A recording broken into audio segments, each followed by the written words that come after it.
everybody. Welcome to another episode of the Successful Women's TV show. My name is Galit Ventura-Rozen, and I am co-founder of Everyday Woman TV and a professional speaker. One of my favorite things to do is spotlight women from all over the world that are making a difference. I am excited today to have Nicole join us. Welcome, Nicole. Hi, thank you for having me. I'm really excited to be here. I met Nicole while I was speaking in Saskatchewan, which actually was Battleford, Canada, a few months ago, and I heard her speak, and I was so inspired by her story that I wanted to have her on the show so she could share her journey with all of you. I'm going to share a little bit about her bio, and then we're going to jump right into the topic, which I love, called Making It in a Man's World. So Nicole is the owner and founder of All Out Graphics and Design in Battleford, Saskatchewan. Her background is in trades and business.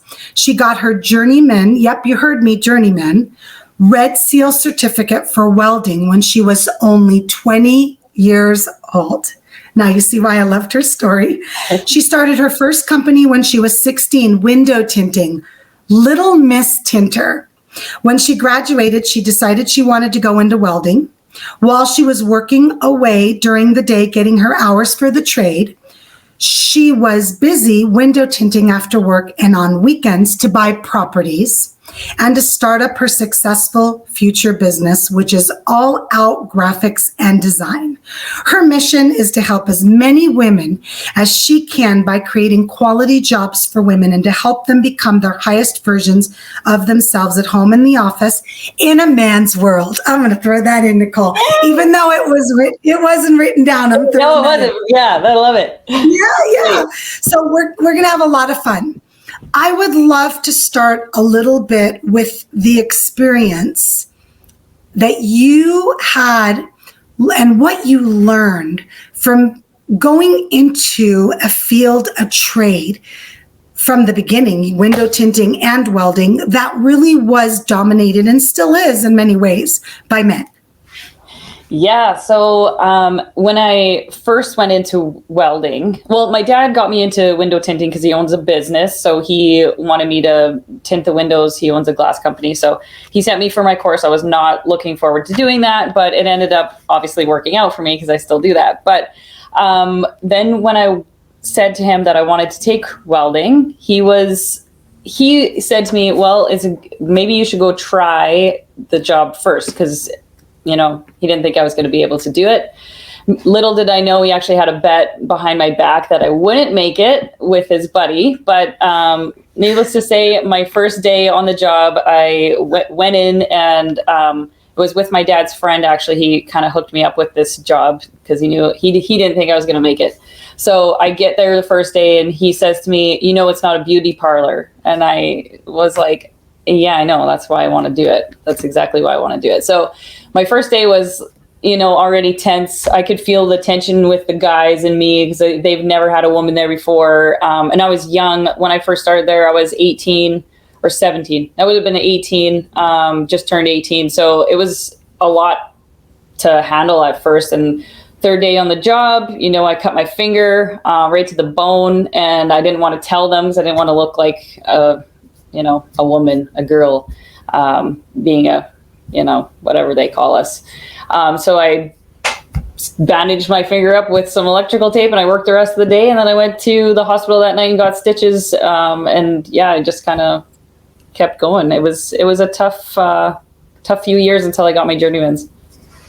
So what would you say, like today, looking back at the journey that you took, which was not an easy one that you chose, and all the lessons that you learned, what would you say today you look back, and if you had to just put it into maybe like phrases or a few words for each lesson, what are the biggest lessons that you've carried over into your business today from what you learned going into this field, basically being set up to fail, right? You were set up to fail. Yeah. I heard your story. You were set up to fail. Yeah. What would you say you've learned the most from that?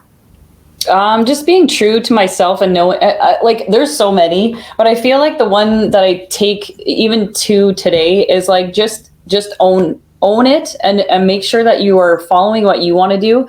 So like I still have guys come in my shop and try to tell me what to do and try to take over my conversation or tell me that I'm like, I don't know what I'm doing. So we ended up losing power, and you're going to notice that Nicole is in a different place. She lost power in her building. It happens sometimes. And what do we do when things go wrong? We pivot. So Nicole is actually outside her beautiful building right now in Canada. I hope it's warm. Is it a little warmer today, Nicole? It's a little warmer, yeah. It's still a little chilly, but we still got some snow behind me, but we're warm enough. Beautiful, beautiful. So we're just going to jump right back in. One of the things I started asking Nicole before we lost power was, what are the lessons that she learned from working in a male-dominated industry from such a young age, which was like 15, 16 years old. So please keep going. Yeah, so I guess the biggest thing I learned was like making sure that you're true to yourself, and like whatever you want to do, just do it. Don't worry about what other guys are saying or what other people are saying. Just know that you can do it. It doesn't matter if you're always going to have naysayers. I think that's going to be with like anybody, your mom, anyone, and just do what you want to do, and it'll work out. Like I'm not a welder anymore, but that was something that I wanted to do I don't know if I wanted to do it to prove to myself that I could do it. Maybe, I don't know, but I knew. And that's okay. And I did it. And now I have this business that's, a big building. I got 6,000 square feet, and we're trying to grow. You own, Nicole, I want to make that clear, that you own.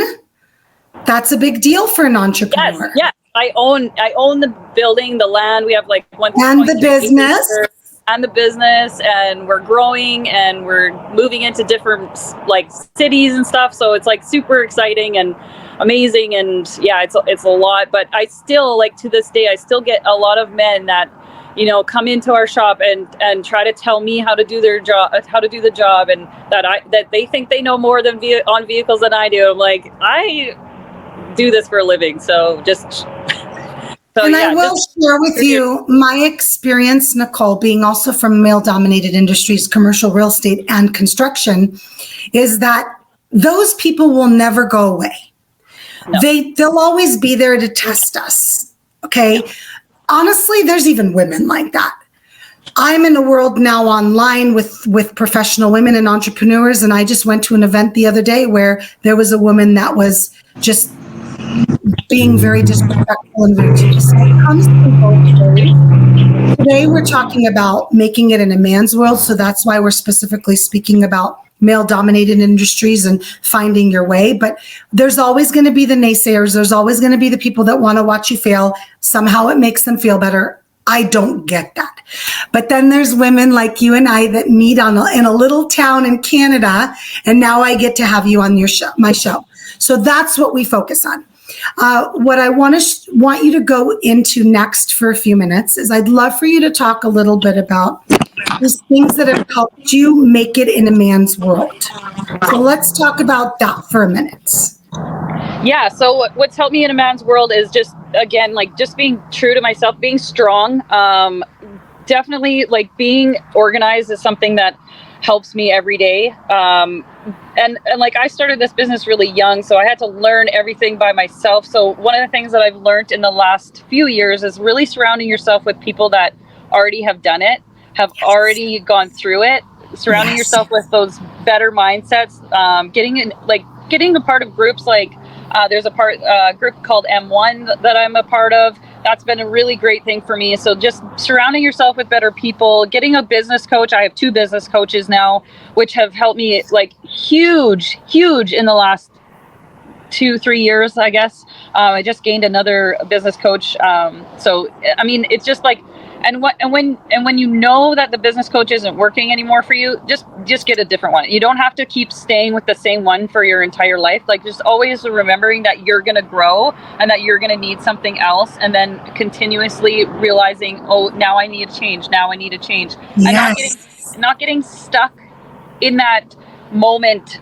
It's just like everything, just like your friends, right? Like, sometimes your friends aren't meant to be your friends forever. So just being able to realize that and move to the next. One of my experiences, I got into the online world only 7 years ago.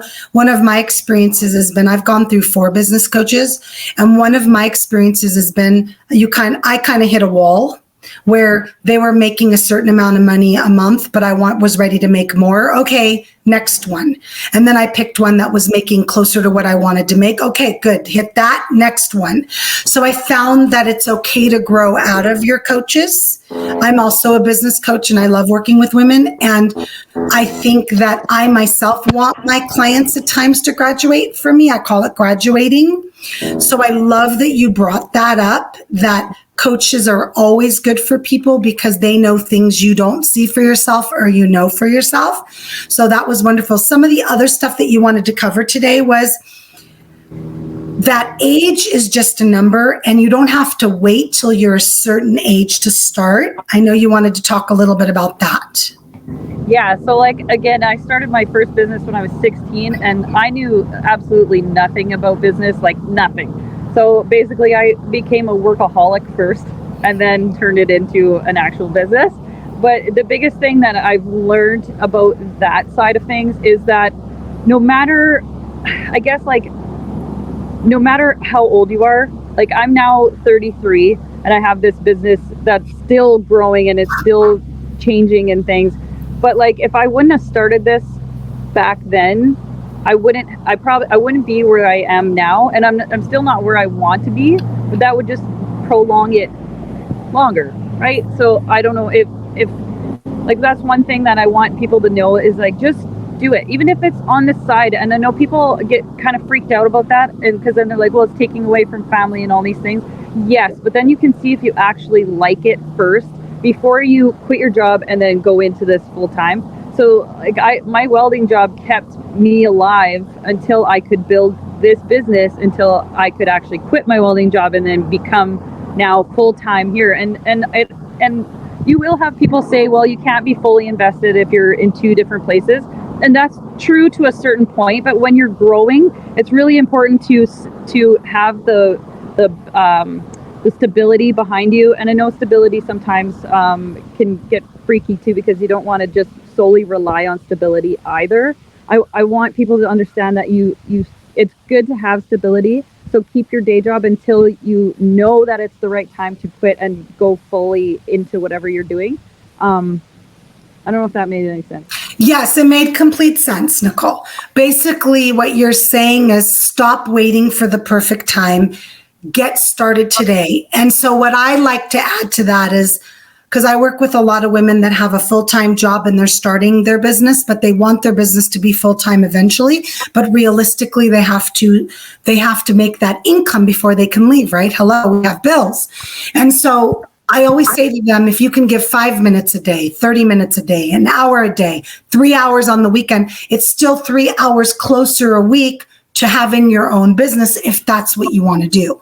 So it absolutely made complete sense what you were saying. Just do it. Just get started. Stop waiting for the perfect time. You know what? Perfect time never comes because there is no perfect. So the second thing you wanted to talk about was being a mom and doing this. Yeah, so that's... Talk about that a little bit and what you did. Yeah, so I didn't expect to be a mom. I kind of had a whoopsie and got pregnant. And it was at a time of business where if I would have known what I know now, I was basically failing at that point. Like I had zero money, I had no cash flow. Then I threw this baby into the mix. And, you know, that alone, I got a lot of postpartum. I kind of, for a long time, kind of thought she like ruined my life. And I know that sounds awful, but as a postpartum, looking back now, I understand. But having her at work with me 5 days later, installing with her, like I had to have her in one of those little sacks on my stomach. Baby carriers. I saw the photo when I heard you speak. You were window tinting with a baby carrier. Yeah. So that was a whole nother thing that was just very stressful and very like, I guess hurtful, because my partner at the time wasn't on board with, he has an easier job. He could have took her to work, but it was on me because I was the woman, right? So like all of these things came into play, and it was really hard to own a business, be a mom, like, and I was breastfeeding at the time. So it was like, it was a lot. And then me being a workaholic and having to stop what I was doing to go and feed the baby, to then go back and try to finish the jobs. And I wasn't and that's another thing, going back to everything. Scheduling is the biggest thing. So if you know you have to breastfeed, like those should have been scheduled times so that I didn't have installs. I didn't have as many installs, but I didn't think like that. And now I schedule all those things. Even like scheduling, like you said, 5 minutes for your part-time or whatever you want to do on the side. Schedule it. You have to schedule it. So going back to like being a mom, I have to be so organized. I have a stepson that's 9, or sorry, he's 10 now, and then my 4-year-old. She is so busy. Because I'm a business owner and because I'm busy, I want to have time for her. So I have to schedule that time. Otherwise, it just ends up. Agreed. 100% agreed. When you love what you do, at times we lose track of the hours. And as a mama of 3, my baby's 19 now, I started my business with babies. And so I loved the idea that I could pick them up from school, take them to school, and then work when they went to bed, get up early and work. But I always made my kids a priority. Now, not everybody has that privilege. I'm aware that I had that privilege because I had my own business, or have always had my own business, but I couldn't imagine missing anything. And I think one of my favorite things, Nicole, I'll share a cute story with you. My oldest is 26 and he's getting married in March, and he's building a family and a future. And he says, I'm working hard now because I want to be what you were for me, Mom. He goes, you were always there no matter what. And I was like, oh my God, here we go. It makes sense. So you don't realize how much you impact your stepson and your daughter by making these schedules, by trying your best. We're human, trying our best to be where you need to be. So the last thing I'd love for you to cover before we wrap up is I'd love for you to talk a little bit about self-care. We discussed that a little bit at the beginning. Yes. Self-care to me is like one of the biggest things. If you don't put yourself first, like I know everyone hears this, but like there's a reason why on the airplane they tell you to put your mask on first. It's because you have to be okay to be able to help everyone else. And when you're running a business and you have multiple people working for you and you have a family to go home to and you're always relied on, you have to be good for you first. So like that was definitely one of the biggest things I learned for myself, was like taking time to meditate. I know you don't have to sit there and like actually meditate, but like just take time, breathe, be like just sit with you, know who you are. Another thing is obviously like getting some kind of exercise in, doing a challenge if that's something that you need to do. I'm a D type person, so I have to be doing things. I'm a task person, so like I always want to do like the next challenge. I know some people don't think that's healthy, but for me it is, for my mindset. So, like just making sure you take that time. I do what we call a miracle morning. So I get up at 5:30, depending on the day. I work out for 45 to an hour, and then I meditate for 15 minutes. I read if I can read that morning, and then I get my stuff together and I go to work. Sundays, I always have my Sunday System for Success planner. So I do all my planning on Sunday for the entire week, including my meal plans. So I have all my meals planned out. I go and get my groceries on Sunday. I make all my food on Sunday. And then you know how easy it is to not make that decision every day because it's already planned for me. It's just grab my stuff and go. It makes my life, if I don't do it one week because we're busy or we're gone traveling, it like totally messes up my entire week. Like it's crazy. It's nuts how much. Well, I'm a big believer in self-care. So for me, I would have been burnt out daily and in bed every other week, sick with 3 kids and running a business. So I have to tell you, it's a priority. And when I don't self-care, which is very rare now, I end up in bed sick. And knock on wood, I can't tell you the last time I was sick in bed. Because when you stop, you take care of yourself, you don't allow the burnout and your body doesn't give up. So highly recommend that you listen to what Nicole's saying about self-care and taking care of yourself. Nicole, I had so much fun talking to you. Would you tell everybody, I know you've got a podcast coming up and I want them to be able to connect with you on social media and online, how they can do that. Yeah, awesome. So we are starting a podcast. It's going to launch May 1st. It's called HIP. So it's actually Hot in Pink. So it's a bunch of women talking about real life stuff, but it's mainly to learn something every podcast. So like somebody on to show you how to do style tips. We bring people on to know how to like undo a ratchet strap, like things like that, like real life stuff that women sometimes don't ask their men because they don't want to feel, stupid or funny asking them. So That'll be fun. it's also going to be on our YouTube channel, so it'll also be called HIP. And then you can find directly Nicole R. Hanna on Instagram or Facebook. And yeah, that's what we're up to. So we're super excited. We have we have like personal meetings here to do all those things too. So we're trying to grow that as well. So that'll be exciting. Oh my gosh. Well, congrats on everything that you're doing and all your success. Thank you for being on the show. Hang tight with me so we can chat for a minute after.